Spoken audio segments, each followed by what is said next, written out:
Salam sehat, selamat hari Minggu. Di minggu kedua setelah Trinitatis, kita kembali memuji Tuhan di rumah kita masing-masing. Mari kita mempersiapkan hati dan pikiran kita, serta hidup kita persembahkan untuk Tuhan. Tuhan Yesus memberkati. Amin. Jemaat yang dikasihi Tuhan, sekarang kita berkumpul di rumah kita masing-masing, memuji dan memuliakan Tuhan. Saat ini kita memasuki minggu kedua setelah Trinitatis. Firman Tuhan berkata di Imamat pasal 25 ayat 10, kamu harus memutuskan tahun yang ke-50 dan memaklumkan kebebasan di negeri itu bagi segenap penduduknya.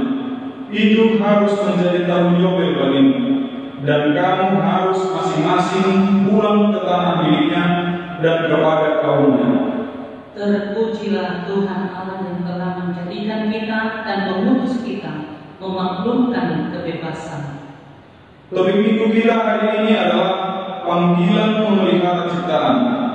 Karena itu, marilah kita bersama-sama memelihara bumi ini.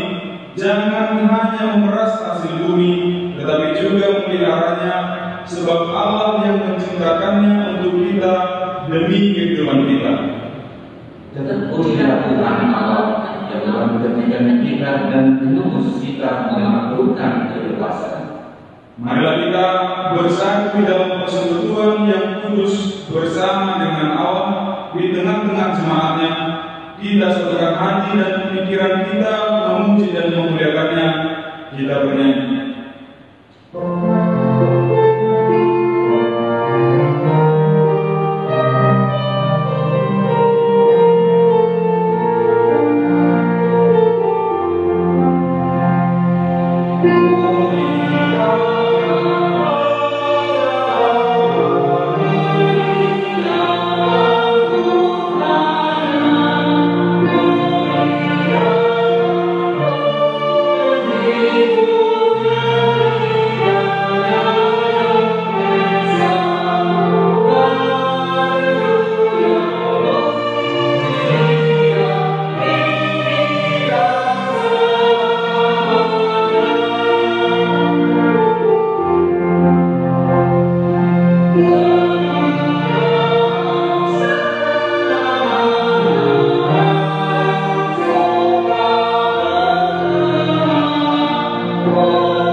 Di dalam nama Allah Bapa dan nama anaknya Tuhan Yesus Kristus dan nama Roh Kudus yang menciptakan langit dan bumi, amin, sehingga hidupmu layak di hadapannya serta berkenan kepadanya dalam segala hal, dan kamu memberi buah dalam segala pekerjaan yang baik dan bertumbuh dalam pengetahuan yang benar tentang Allah.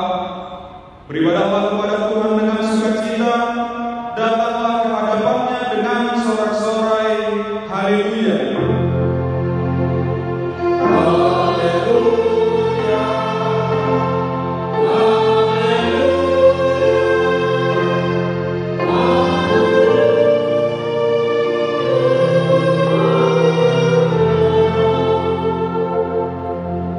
Marilah kita berdoa. Ya Tuhan Allah, Bapa kami yang di surga, berilah kepada kami hati yang kudus, pikiran yang baik, dan jiwa yang sungguh melakukan pekerjaan yang baik. Berilah kami damai agar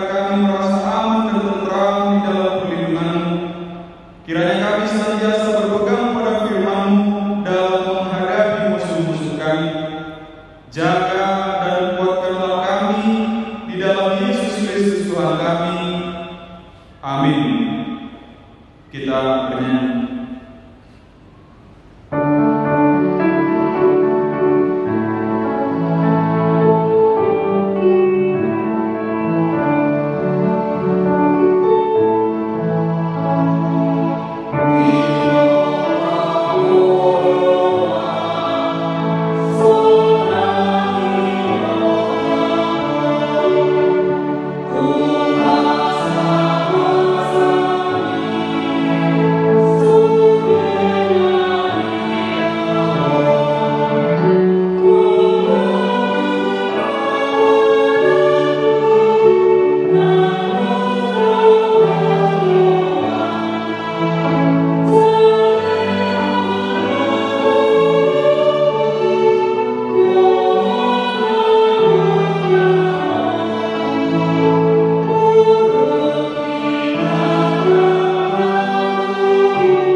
Hukum Tuhan yang ditetapkan untuk kita pada minggu kedua setelah Trinitatis hari ini tertulis dalam Ulangan pasal 15 ayat 9. Demikian firman Tuhan. Hati-hatilah supaya jangan timbul di dalam hatimu pikiran bersila demikian. Sudah dekat tahun ke-7, tahun penghapusan hutang, dan engkau menjadi kesal terhadap saudaramu yang miskin itu, dan engkau tidak memberikan apa-apa kepadanya. Maka ia berseru kepada Tuhan tentang engkau, dan hal itu menjadi dosa bagimu. Marilah kita bersama-sama berdoa memohon kekuatan dari Tuhan kita. Ya Tuhan Allah, kuatkanlah kami untuk melakukan yang sesuai dengan hukum-Mu. Amin. Kita menyanyi.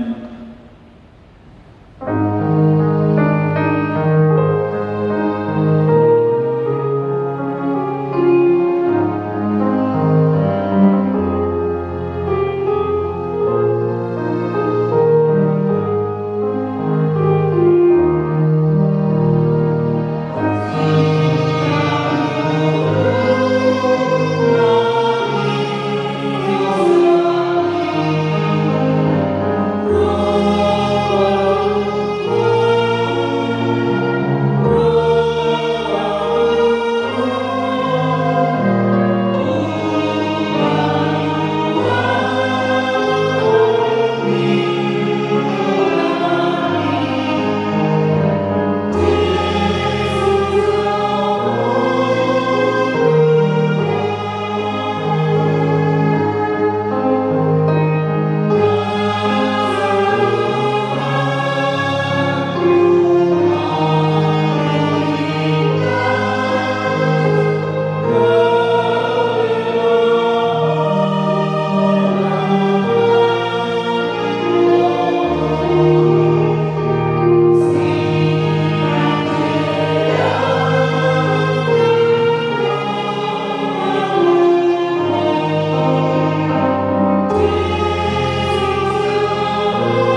Kami orang berdosa yang hina ini datang ke hadapan-Mu yang kudus dan mulia, mengaku dan meminta keampunan segala dosa dan kejahatan kami.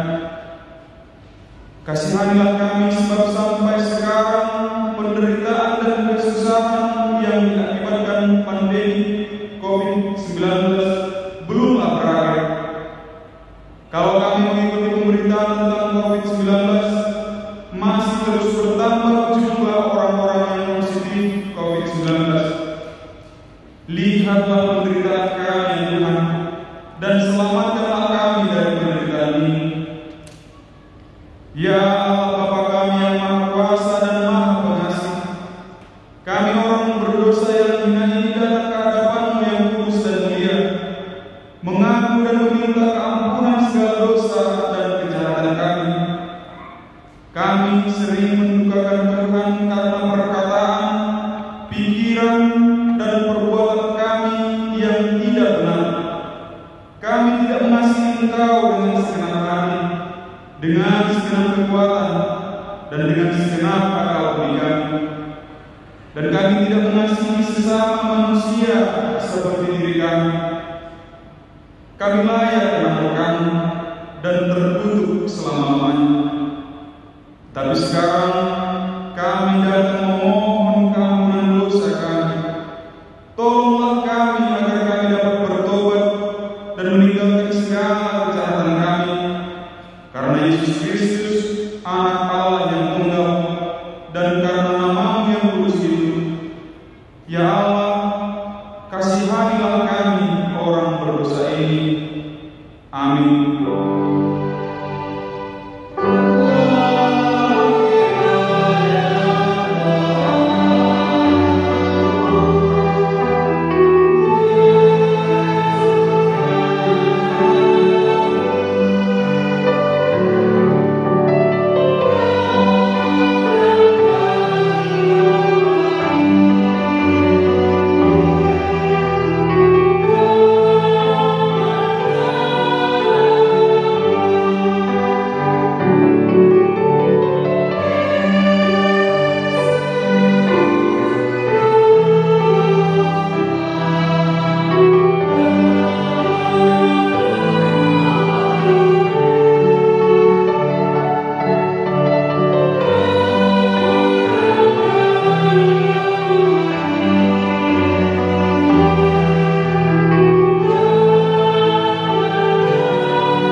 Dengan janji Tuhan akan pengampunan dosa-dosa kita. Sekalipun dosamu merah seperti gilisi, akan menjadi putih seperti salju. Sekalipun berwarna merah seperti kain kesumba, akan menjadi putih seperti bulu domba. Kemuliaan bagi Allah di tempat yang maha tinggi. Amin. Kita bernyanyi. Amen.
lakukan untuk kita pada minggu kedua setelah Trinitatis hari ini tertulis dalam Wahyu pasal 7 ayat 1 sampai dengan ayat 3. Marilah kita membaca secara responsoria. Kemudian daripada itu, aku melihat 4 malaikat berdiri pada keempat penjuru bumi, dan mereka menahan keempat angin bumi, supaya jangan ada angin bertiup di darat, atau di laut, atau di pohon-pohon. Dan aku melihat seorang malaikat lain muncul dari tempat matahari terbit. Ia membawa mempelai Allah yang hidup, dan ia berseru dengan suara nyaring kepada keempat malaikat yang ditugaskan untuk merusakkan bumi dan laut. Katanya, janganlah merusakkan bumi, atau laut, atau pohon-pohon, sebelum kami memeteraikan hamba-hamba Allah kami pada dahi mereka. Demikian firman Tuhan. Berbahagialah yang mendengar firman Tuhan serta memeliharanya. Amin. Kita kembali bernyanyi.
Pinuji maho adi Jehovah Dewata natotong mangaramu timur nami saat tupatikienon idopai pun hami Tuhan marpumu raddo keluarga nami di bagas nabi laho patupahon permingguan alami COVID-19 sabun siau Tuhan. Alaikum rohani Tuhan. Ala boy kami marhumu doa balas nami roh akan haulihan Tuhan. Manangihon hatam nabadiyai. Alaido Tuhan dari pohal dihami lahu adalani perdalanan menurunani tujuh lalu Tuhan.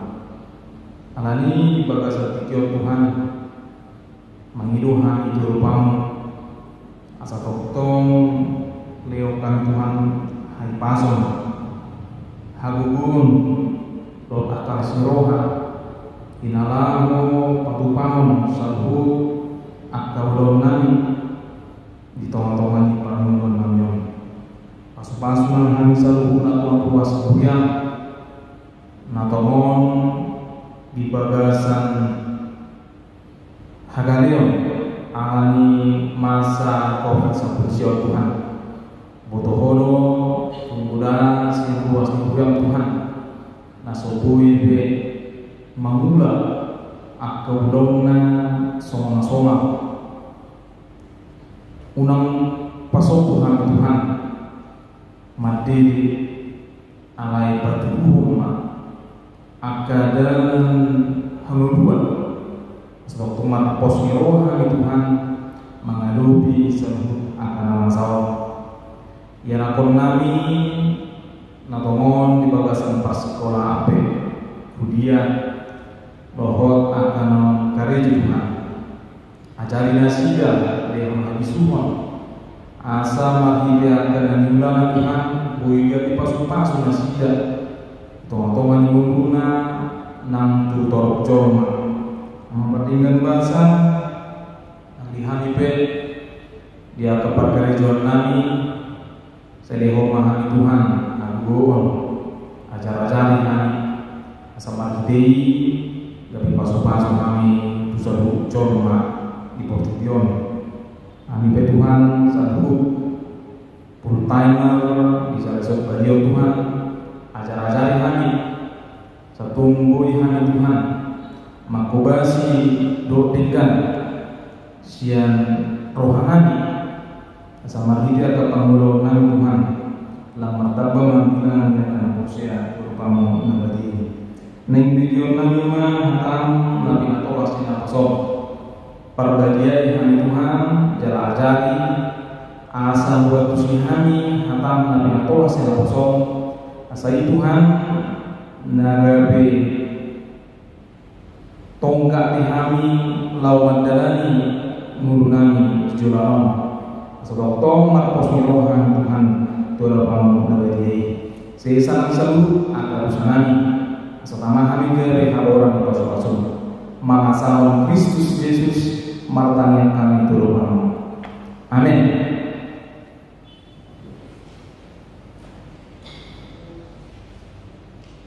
Untuk menyambut firman Tuhan, marilah kita bernyanyi dari Kidung Jemaat nomor 337 ayat 1 dan ayat 2.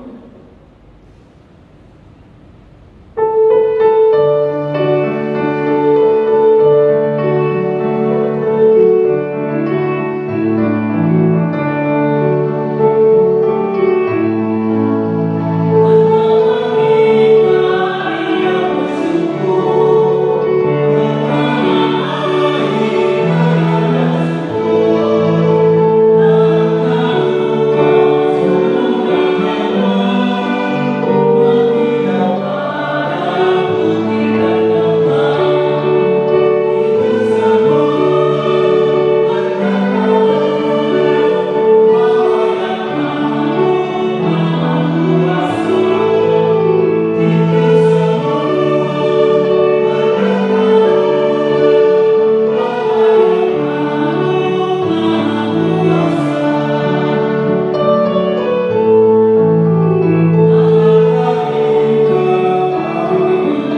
pelihara hati dan pikiranmu di dalam Kristus Yesus Tuhan kita. Amin. Saudara-saudara yang terkasih, firman Tuhan di minggu hari ini tertulis dari kitab Imamat pasal yang ke-25 ayat 1 sampai dengan 13. Saya akan bacakan untuk kita semuanya.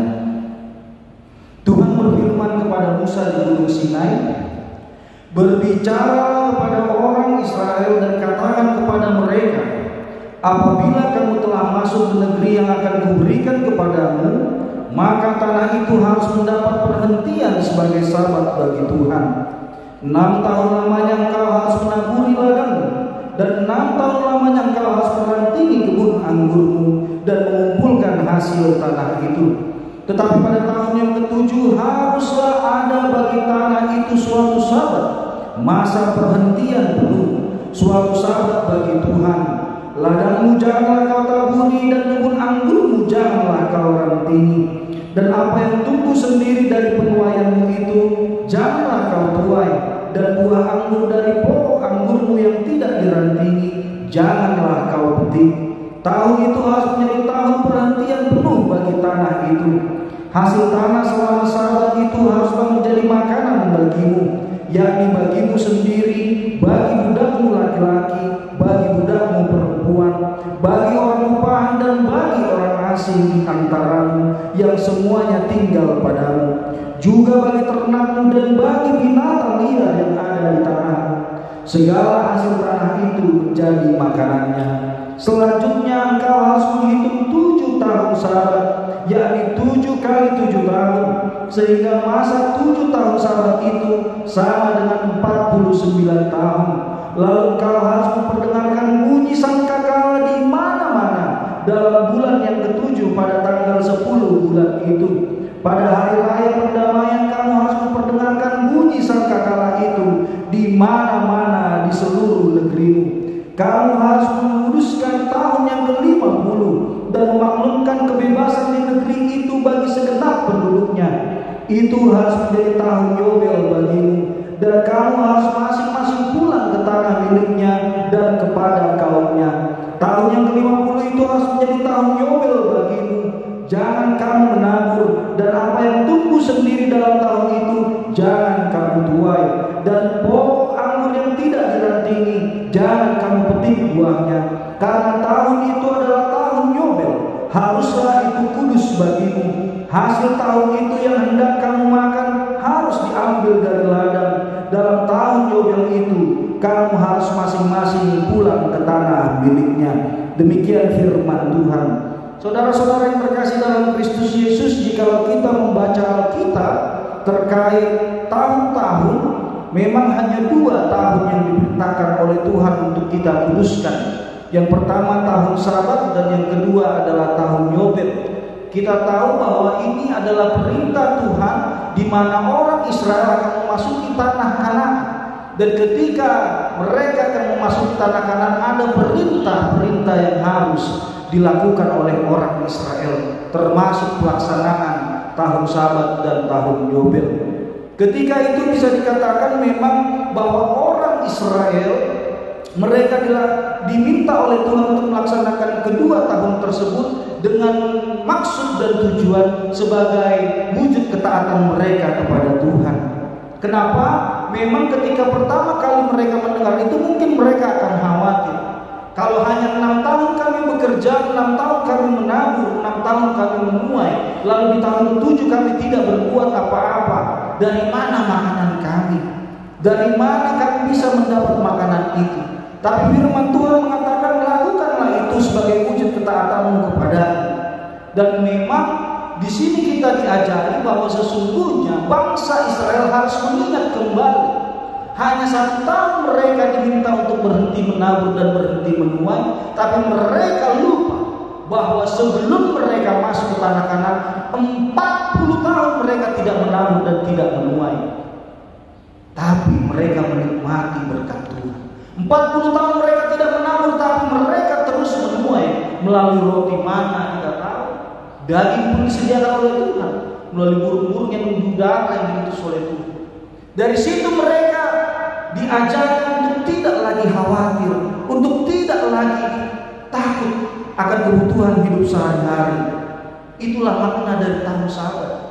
Kita berhenti bukan berarti kita tidak melakukan apa-apa, tidak.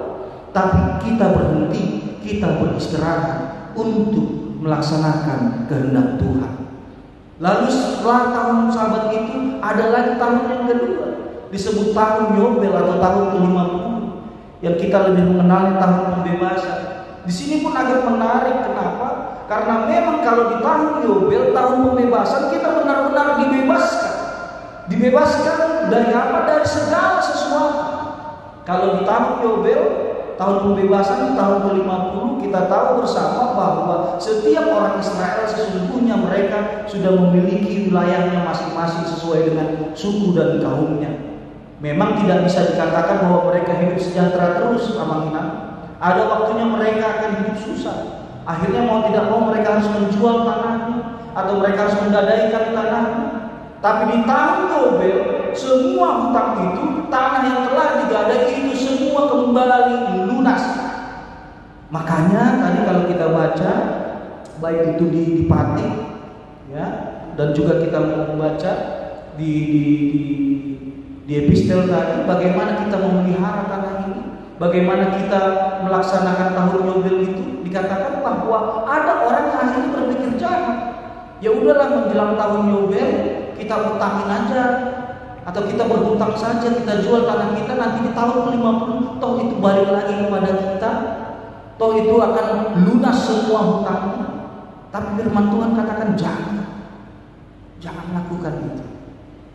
Itu sebagai bukti bahwa memang Tuhan adalah pemilik tanah, Tuhan adalah pemilik segala ciptaan, Tuhan adalah pemilik kehidupan kita. Sehingga kalau sudah sang pemilik kehidupan kita berfirman, maka seharusnya kita tidak perlu khawatir.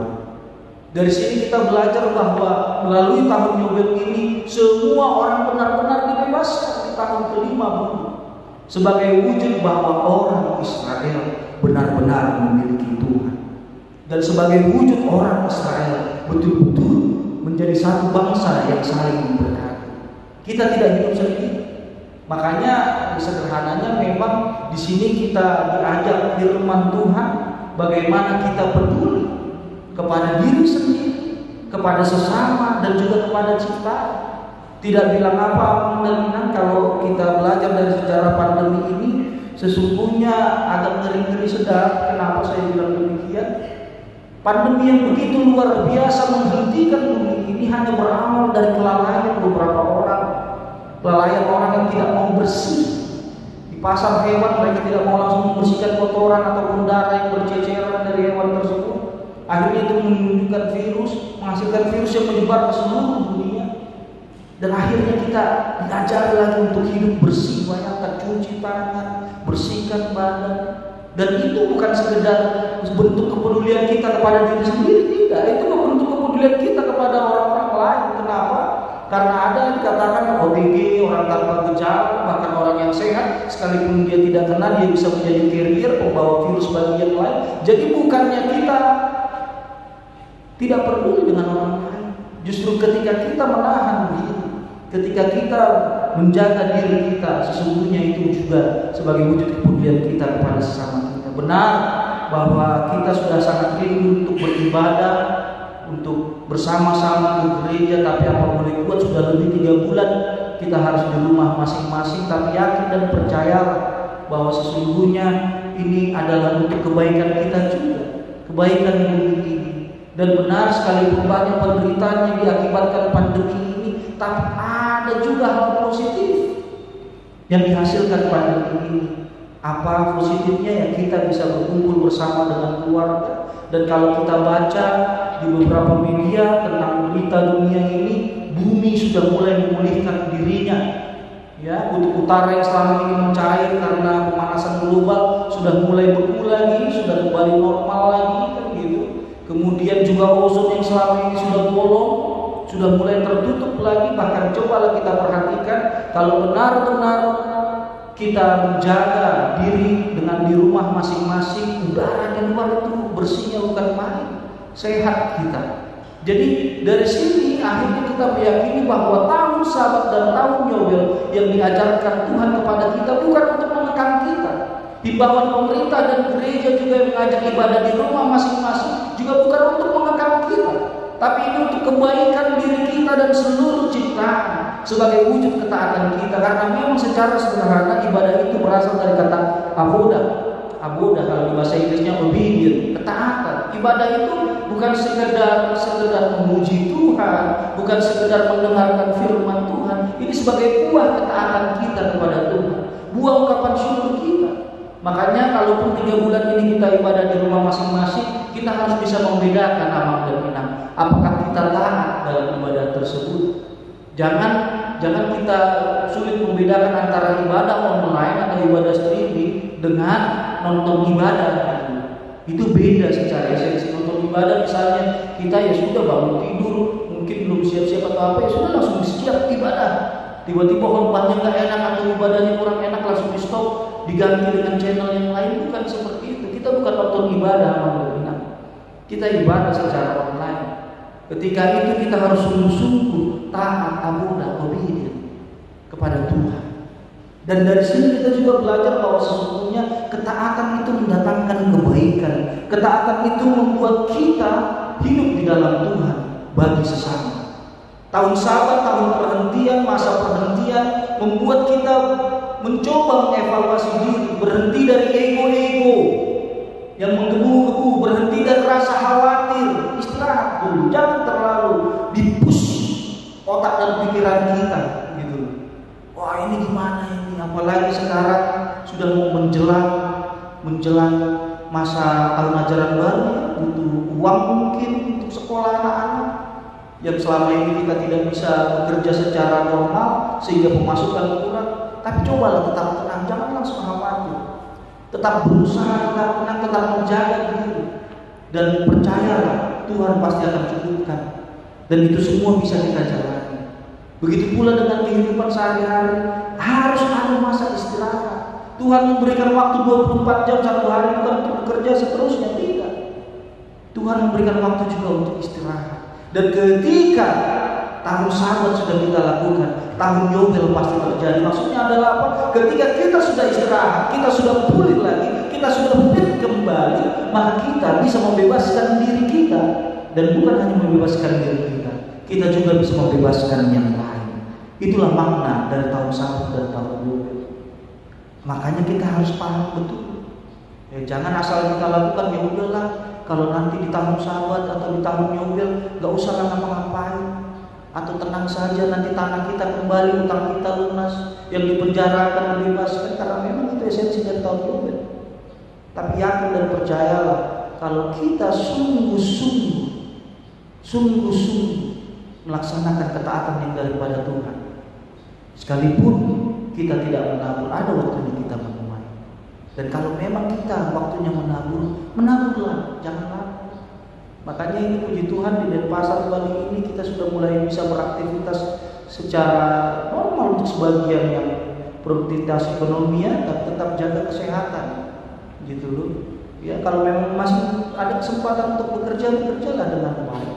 Kumpulkan tabung, ya, yang tadinya kita bisa hampir tiap minggu mungkin makan di luar, ya puji Tuhan karena pandemi ini kita tidak harus makan di luar, tabung itu. Dan bukan hanya ego buat diri kita sendiri, tapi siapa tahu tabungan yang kita lakukan itu, yang kita perbuat itu bisa membantu yang lain. Jangan langsung khawatir, ya. Terkait juga hal ibadah juga demikian. Ada orang yang berpikir, wah ini masa pandemi ini udahlah persembahannya nggak usah lah, kan misalnya ada yang bilang seperti itu. Kalau memang untuk Tuhan, berikan untuk Tuhan. Firman Tuhan seperti itu. Jangan tahan-tahan apa yang bisa kita perbuat. Jangan tahan-tahan apa yang bisa kita berikan. Kalau memang bisa berikan, jangan ditahan. Kan gitu. Kalaupun nanti ada kebutuhan kita, Tuhan pasti buka jalan untuk memenuhi kebutuhan kita, asal kita terus berdoa dan berusaha. Makanya kita harus memahami itu dengan baik.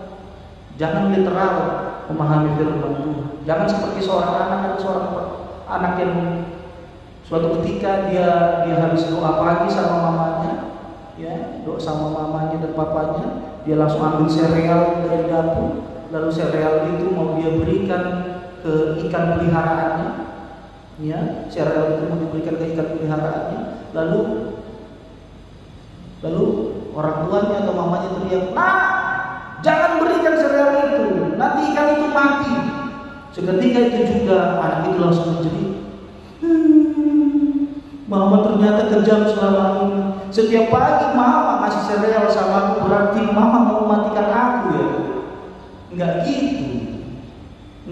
Ada memang orang yang bisa seperti anak-anak yang demikian, yang literal tidak paham apa yang terjadi. Sama seperti kita diadakan, wah kita harus diam di rumah. Apakah di pemerintah atau gereja mematikan kita? Tidak. Ada waktunya memang kita harus diam di rumah. Ada waktunya kita harus kembali bekerja. Dan selama kita masih di rumah masing-masing, tetaplah taat kepada Tuhan ya. Jangan cipanggaron ya. Jangan merasa bahwa ada waktunya nanti Tuhan, saya harus melakukan ini, melakukan itu. No. Cobalah jalani hari-hari ini sebagai wujud ketaatan kepada Tuhan. Jalani hari-hari kita sebagai wujud syukur kita kepada Tuhan, supaya kita jangan terlalu sering mengeluh gitu. Kita tetap bisa mengucap syukur dalam segala hal. Kiranya Tuhan betul-betul memampukan kita untuk menjalani hidup hari-hari yang berat ini, sehingga sungguh-sungguh ketika bumi ini sudah beristirahat, kita pun sudah beristirahat. Kita akan pulih kembali dan memuliakan Tuhan di rumahnya yang kudus bersama dengan saudara seiman. Kita berdoa. Terpujilah Tuhan untuk segala penyertaan-Mu. Benar Bapa, ada waktunya kami untuk bekerja, ada waktunya kami untuk berusaha, dan ada waktunya kami untuk beristirahat. Biarlah ketika kami bekerja, kami sungguh-sungguh bekerja. Biarlah ketika kami beristirahat, kami sungguh-sungguh beristirahat. Karena dengan cara-Mu tepat pada waktu-Mu Tuhan, Kau akan terus memampukan kami dalam segala kondisi. Sama seperti firman Tuhan tentang tahun Sabat, ada waktunya kami betul-betul setahun penuh tidak harus menabur. Tapi firman Tuhan meyakinkan kepada kami 40 tahun perjalanan orang Israel, mereka tidak menabur, tapi mereka menikmati tuai yang tersebut. Begitu pula dengan kami. Sudah lebih 3 bulan mungkin Tuhan, banyak yang terkendala secara ekonomi, kami tidak bisa menabur. Tapi jikalau kami memahami makna dari penyertaan Tuhan dan tetap beriman kepada-Mu, ternyata hari demi hari, minggu demi minggu, bulan demi bulan pun boleh kami lewati bersama dengan Tuhan, sehingga tidak ada alasan untuk tidak kami mengucap syukur kepada Tuhan, karena Tuhan masih menyertai kehidupan kami.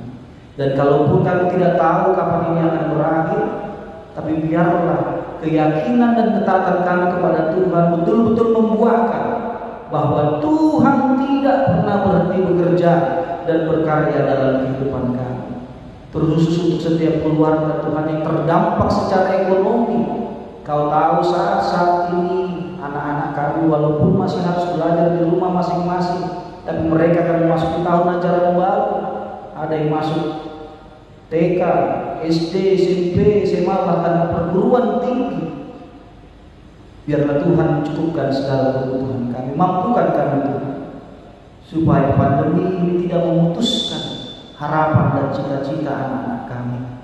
Mampukan kami Tuhan, supaya pandemi ini tidak memutuskan harapan kami, tidak membuat kami goyah, tapi sungguh-sungguh Bapa, kami yakin dan percaya, jikalau Tuhan tetap memelihara kehidupan kami, seberat apapun kehidupan ini, pasti akan kami bisa lewati. Ya Bapak yang baik, kami juga berdoa untuk setiap jemaat-Mu yang mungkin dalam kondisi sakit, yang saat ini merindukan kehadiran keluarga, merindukan pendamping, tapi biarlah Tuhanlah yang hadir untuk melawat mereka, supaya sungguh-sungguh Bapa, mereka boleh tetap merasakan bahwa sekalipun mungkin mereka harus sendiri di rumah sakit, mereka harus bergumul di rumah masing-masing, tapi mereka tidak pernah sendirian, karena kami saling mendoakan, saling mendukung, dan Tuhan hadir bersama dengan kami. Ya Bapak yang baik, untuk setiap korban, untuk setiap yang masih terkena positif COVID-19 ini, Tuhan layak menyertai kehidupan mereka. Untuk para tim medis Tuhan, karena beberapa waktu yang terakhir ini kami mendengar bertambah banyak tim medis yang menjadi korban karena mereka harus berhadapan langsung dengan para orang-orang yang terpapar virus corona ini. Tuhan sertai. Untuk setiap para pelayan gereja-Mu ya Bapa, yang masih harus tetap berjuang melaksanakan ibadah secara online, Tuhan mampukan kami semua supaya kami tetap sehat dan tetap kuat.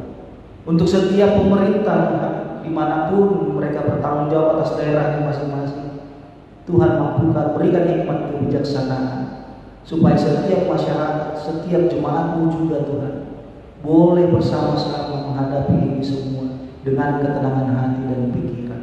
Oleh karena itu, kalaupun saat ini kami harus melaksanakan sabat, kami harus melaksanakan peristirahatan, kami yakin ada waktunya kami akan merayakan tahun Yobel, tahun pembebasan. Kami bebas di dalam Allah, di dalam Kristus Yesus. Terimalah doa syukur dan permohonan kami. Amin. Kita puji nama Tuhan dalam buku ini nomor 565 ayat 2 dan 4.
Tetapi lepaskanlah kami daripada yang jahat.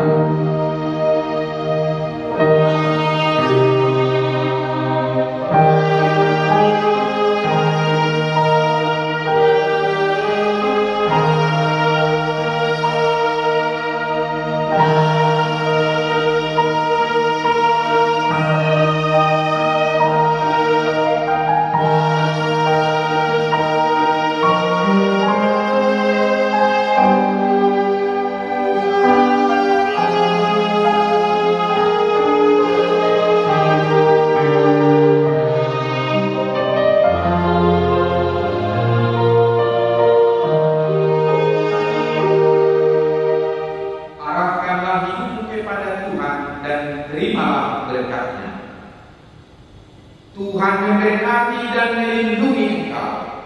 Tuhan menyinari engkau dengan wajah-Nya dan memberi engkau kasih karunia. Tuhan menghadapkan wajah-Nya kepadamu dan memberi engkau damai sejahtera.